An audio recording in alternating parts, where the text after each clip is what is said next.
উত্তরের হিমেল বাতাসে বেড়েছে শীতের তীব্রতা। পঞ্চগড়ে দেশের সর্বনিম্ন তাপমাত্রা ৭.৩ ডিগ্রি সেলসিয়াস রেকর্ড করা হয়েছে।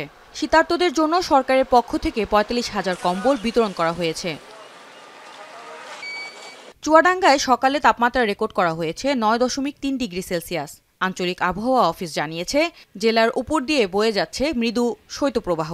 রাতে কিছুটা কুয়াশা থাকলেও সকালে তা কমে যায়। এদিকে সৈয়দপুরের সর্বনিম্ন তাপমাত্রা ১০.৮ ডিগ্রি সেলসিয়াস।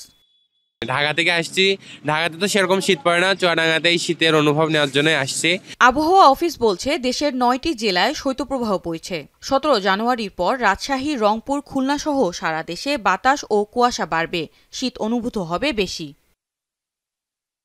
আজকে গতকালকের তুলনায় ২-৩ ডিগ্রি সারা দেশে কিছু বেশিরভাগ অংশে 2 থেকে 3 ডিগ্রি তাপমাত্রা কমে আসছে। আগামীকালকে থেকে মোটামুটি তাপমাত্রা আমাদের রংপুর, রাজশাহী ওই ডিভিশনগুলোতে সামান্য বাড়তে পারে এবং অন্যান্য যে ডিভিশনগুলো আছে সেটা আমাদের মিনিমাম তাপমাত্রা বা সর্বনিম্ন তাপমাত্রা বলে সেটা কিছুটা বাড়তে পারে রংপুর এবং রাজশাহী ডিভিশন এবং খুলনা ডিভিশন। আর অন্যান্য জেলাতে প্রায় অপরিবর্তনে থাকতে পারে।